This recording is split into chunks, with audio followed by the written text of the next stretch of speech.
Hey guys, what's up? It's your girl, back at it with an astrology video. It's been a minute. I know it's been a very long time and I miss doing these. I miss doing these so much and I'm so happy that I get to do it and I have the motivation and I guess the confidence to do it again.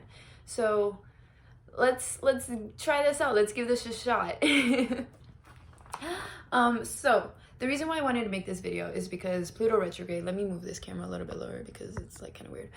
Pluto retrograde season is kicking people's asses. I mean, I know it's kicking mine, and the eclipses. So I feel like why this time period from where I'm filming it, it's already May 4th.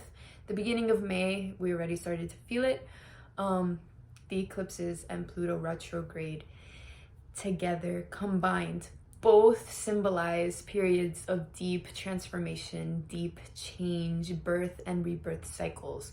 One thing that I would want to remind everybody is that energy is never created nor destroyed, it only changes form. So this period, this moment in time, things are changing. Everything is changing.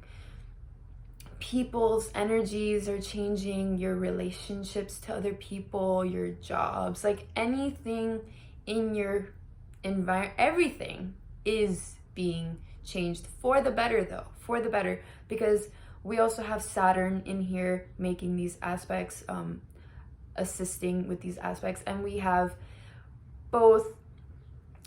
Pluto retrograde happening in Capricorn, which is a very stable energy. It's an energy looking towards long-term future goals. So any changes, any feelings that may arise now, it's for the better. It's to help build a stronger foundation so that we can build on from this point on. We are realizing that we are dynamic, changing beings, and what we may have built up until this point may not be the right thing to support us in our next stages of growth, in our next stages of evolution. So if we want to keep ascending and growing in alignment to our highest path and to our highest self, which is what Pluto helps bring, then we must be willing and able to start over in some sense of the word and change certain things in our energy that better suit our current energy and where we see and where we plan to see our energy going. What else? Pluto also represents secrets. It represents the occult. It represents sex. A lot of people's secrets, skeletons in the closet, they're going to be coming out now, especially if you have too much. So it's basically what Pluto's going to be doing. It's going to be exposing everything that you may have been shoving under the rug for a very long time or hiding in the closet and being like, I'll take care of that later. No one's going to look at it and it's starting to look like a fucking mess. Pluto and Capricorn going retrograde is like, all right, time to clean this shit up. We need to like get moving. Once Pluto gets out of retrograde and once the eclipses also, once they follow through, we're gonna be able to have work with a clean slate for the most part. If we do the work. I know it's very hard to make changes.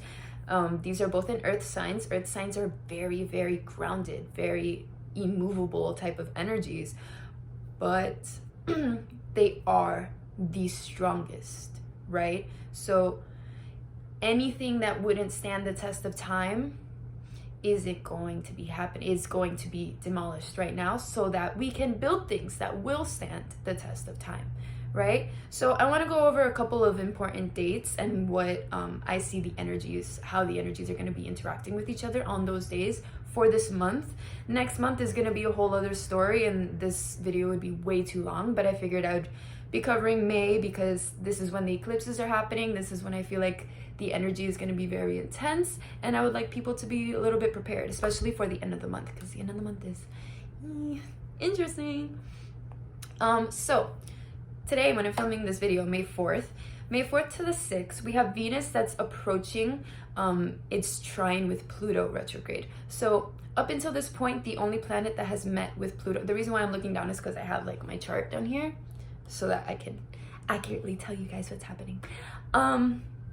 So up until this point, the only planet that has met with Pluto retrograde has been Mercury. So on a mental level, on a mind level, we have been able to establish what needs to fall away, what belief systems, what thought systems, what is taking up a lot of our mental energy that isn't a part of our next stage of evolution, which isn't a part of our next stage of growth. If we want to grow into higher levels, we cannot be thinking in the same space that we are currently, right? We need to continuously evolve. If you want to grow, you need to have a growth mindset, right? So Mercury meeting Pluto, which happened, I believe about a week ago, it allowed us to see where maybe our mental space has been holding us back from growing and evolving. Now we're gonna have Venus, which, like I said, is happening right now as we approach a planet's conjunction point. Well, it's not gonna be conjunct, it's gonna be trining, but as it approaches that point where it makes that exact 120 degrees, that's when I feel the energy is the strongest. It's not necessarily at that exact point, it's the buildup to that point. So I've noticed in my studies. So from the 4th until the 6th, which is the 6th is when it reaches that exact point, we're going to be realizing where in terms of relationships, things may not be working, or maybe they are working. Like I said, things that will not stand the test of time, aspects of our relationship that aren't being mirrored and growing with us as we ascend. If we are growing and our partner isn't growing with us, that shift in energy, it will be felt and it will be made stronger, and it will eventually lead to a dissolution if there is no resolution. I like how that came out. So that's Venus meeting Pluto, which is going to be happening in the next couple of days. Then from May 9th to the 10th, let me pull that up on my chart, we're going to have Venus entering Gemini. Venus is currently in Taurus, which is where it loves to be. Venus is in its home in Taurus. I love Venus in Taurus. But Venus is going to be moving into Gemini. And we're also going to have Mercury meeting the nodes, which means Mercury is going to be being in that spot where the eclipses are going to be happening. We're going to get a little taste, a little glimpse of what that eclipse will bring us at the end of the month.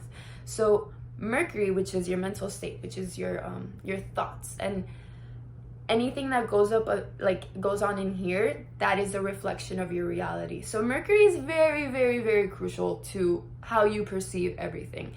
And Mercury meeting the nodes, meeting this eclipse point, is going to shine a light on what exactly you need to change, and maybe it even show you what steps you need to take in order to evolve your mental space so that you can then evolve in the physical.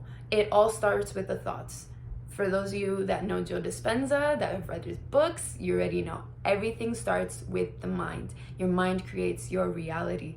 And so Mercury meeting the nodes, this is on the eclipse point, this is going to give us that download of, okay, if I want to be in this point in my life, if I want to be abundant, successful, if I want to have self-love and I want to radiate that love to others, this is how I need to be thinking. Venus entering into Gemini is also going to be giving us a little bit of an insight as to how we're going to do that. Now, May 11th, new moon in Taurus. I didn't really want to talk too much about the new moon in Taurus just because compared to everything else that's going on, it's like, I don't think it's all that much. Like, I don't think the energy is all that interesting. I do think it's gonna, once again, it's gonna bring us some new insights as to, because Mercury is still gonna be around that eclipse point. It's gonna bring us, maybe even more of clarity as to how it is that we want to restructure our mindset so that we can grow and evolve from there and create the life that we're meant to live. Let's move on to May 14th. May 14th, I'm excited for this day because Jupiter is entering Pisces. Yes, Jupiter loves Pisces. Jupiter is in its home sign in Pisces. In traditional astrology, Jupiter was the traditional ruler of Pisces, and then Neptune was discovered, and they're like, okay, Neptune is also the ruler of Pisces, but Jupiter is the ruler of Pisces as well. So we have both Neptune and Jupiter in the sign of Pisces going direct. This is blessings on blessings on blessings. We will be getting a little glimpse of this because Jupiter is only going to be in Pisces for about a month before it goes retrograde in Pisces. So let's take advantage of this moment and have some fun, feel that abundant energy, try and get into that mindset. Make sure, I really want you guys to make sure you keep track. Maybe like write down in your journal how you're feeling, what emotions are coming up, what thoughts you're thinking. How are you planning to evolve? How are you planning to grow? How abundant are you feeling? Practice that gratitude, especially within those days of like May 9th until the 14th. It's going to be a time of deep clarity as to how to bring this abundant energy into your life and have it manifest, right? So I want you to keep track of that, because at the end of the month, things are going to get a little shaky, and I'm going to go over it. And I don't want you guys to get lost and forget what you're learning at the beginning of the month, and the lessons, and your realization of what energies are mixed, what energies are matching, and what energies are not matching with yours, what energies are evolving with yours, and where you resonate with and what doesn't resonate with you. So also on May 14th, the sun is getting ready to meet with Pluto retrograde, and Venus is also about to meet that eclipse point that Mercury had met when I spoke about it.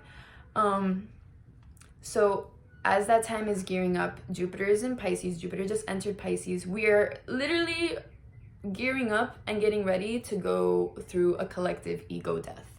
Or at least that's how I interpret it, because the sun is going to meet Pluto retrograde on May 15th to the 16th. And the sun represents your ego. Pluto retrograde is death and rebirth, shedding of old things that do not serve you, whatever has been dimming your light, whatever has been dimming your shine. You will now be able to see and recognize that and shine brighter if you use this to your advantage. Okay, you need to keep in mind what is being shown to you at this moment. What are you feeling? What do you feel like is holding you back from fully expressing your entire divinity? On May 15th to the 16th, we will be shown that, and hopefully we will shed all of those things that may have been dimming our light and not making us feel okay to express ourselves. Venus also at that same time is going to be on that eclipse point. And so our relationships on top of that are going to be feeling some type of shifts. We're going to realize where we want to go in relationships. Where are we growing towards? Where is our energy shifting? Where is our energy moving towards? Because like I said, Pluto retrograde, everyone's energy is shifting right now. Either it's going up or it's going down. Totally up to you and your mind state, okay? So keep in mind Mercury. If you see that you want to be going up towards this one direction, right? But someone else is going down and you're in a relationship with this person, it's time for that relationship to change form. Like I said, nothing ever dies, nothing's ever born, it just changes form, all right? So I lost my train of thought. You're changing your relationship, right, to that person. If that person isn't growing with you, doesn't mean you need to kick them out of your life. Sometimes you do. Sometimes you just need to cut all ties because this person is so fucking toxic. Sorry for my language. But this person might be so toxic, you just need to remove all ties from them because they are bringing you down that much. It's all about boundaries. It's all about boundaries. Pluto retrograde is teaching us where are we setting our boundaries for our energy, because our energy cannot be compromised, all right? This is the time where your energy is evolving, and if you are letting other people fuck up your energy, you're gonna have to wait for another one of these cycles for you to, go through it again. It's better if you keep in mind your energy, what you don't want to get fucked with, right? Sorry for my language. I'm going to keep this PG. Your energy and what you don't want people to mess with you. And then you grow from there. You remove the people that don't fit that. Okay? I'm spending too much time on that. Next one. May 22nd. Saturn goes retrograde. What? Saturn going retrograde? Yeah, Saturn's going retrograde. Scary. Scary because Saturn is scary. Saturn's going retrograde in the sign of Aquarius. And so from this point, I want to say, well, even later on, but from this point, we're going to start to make revisions as to what we even think our stability is. We may not be able to see the bigger picture as clearly. So that's why when I was telling you, like up until I want to say May 22nd, up until May 22nd, really keep in mind what your visions are. What do you plan on achieving in the future? Because once Saturn goes retrograde, it's going to start getting a little foggy from then on, right? So let's move on so we can see what I'm talking about. May 26th, we're going to have the eclipse energy. That's basically the sun meeting with the nodes. It's not going to be a full eclipse, but it's still going to bring us some more of that clarity as to what is dimming our shine and what needs to get released from our ego, from our soul, so that we can ascend, right? May 28th, I don't want to talk too much about the eclipse because I feel like everyone's going to be talking about the eclipse. So, and this energy is basically a build up to the eclipse anyways. May 28th, all right? This is when things start to get funky, real funky. Venus and Mercury are meeting in the sign of Gemini. And they're going to be making a square to Neptune. Neptune doesn't let you see things clearly. Neptune likes to give unconditional love. It's very, very loving. It's very forgiving, sometimes to a fault. And so when you have Mercury and Venus in Gemini, you're not necessarily thinking about the long-term outcomes. You're not necessarily seeing things too clearly either because you have Neptune squaring it in Pisces. So you're not thinking about the long-term outcomes. You're not thinking about what you see yourself doing in the future in terms of your mind and your heart. You might be faced with a situation that you may try to make a decision in that moment based on how you feel, like very instantaneous, because Gemini does things very quickly. They just, whatever's going on in their head, they just say it, right? They're no fucks, no, they don't care about anything, they just say it, right? They blurt things out. Doesn't matter if it's gonna hurt you. I know it may hurt you. I mean, of course, not all Geminis are like this, but most of the times Geminis are just people don't like Geminis because they're just so truthful. They're in their truth. They know what the truth is and they're gonna say it no matter what, right? This square to Neptune, though, might be clouding what that truth is. And not only that, but Mercury is going to be stationed in the sky. Mercury is stopped because it's about to go retrograde. What is it? I think like 2 days after that. So Mercury's getting ready to go retrograde. Mercury's also not really seeing things too clearly. So starting May 28th up until like the end of the month, don't make any... I don't want to tell anyone what to do, actually. I don't want to say like what to do, but my suggestion is, like I said, look back to when you were thinking clearly, which is right now at the beginning of the month, in the days that I talked about, and try not to make any decisions based off of... I feel like this is a very selfish energy. I feel like this is an energy that's like, I only care about what's good right now and not what's good in the future or what's good for everyone else. I only care about what's good right now and what's good for me. I mean, yeah, because the square to Pisces is usually about like caring about the collective, but it's at a square. Like, so Gemini and Pisces aren't really seeing eye to eye on this. And so your heart and your mind are literally saying, I want to do this right now. Like it's a very abrupt decision, whatever it is. It's a very intense, quick type of energy, and I just want to let you guys know it's not necessarily the most one that's full of clarity. So definitely take a step back and make sure you sit with whatever decision you want to make. Make sure you're not making it out of straight up emotion. Try to be a little bit more logical. Try to think of where you want to go. Try to think of the future. All right, because that's what essentially this whole eclipse and Pluto retrograde was about, or at least that's how I see it, right? And yeah, that's about it. This video is already 20 minutes long, so that covers everything for the month. Mercury goes retrograde on the 30th, so June, I might come out with a video for June, who knows, but June is just, you know, a little bit, some more stuff going on, and we'll get to that later. But anyways, if you made it through this whole video, thank you so much for watching. I'm sorry I haven't really been staring at the camera. I know it's there. This is first time back in a minute, and I'm kind of happy about it. I'm really happy about it, actually. But thank you so much for watching this video. I hope you got something from it. I hope you learned something. If you have any questions or if you need any support, feel free to reach out. I'll probably post my Instagram down there. You could always shoot me a DM or like anything. I'm free to talk about astrology. I love talking about astrology. I love talking about tarot.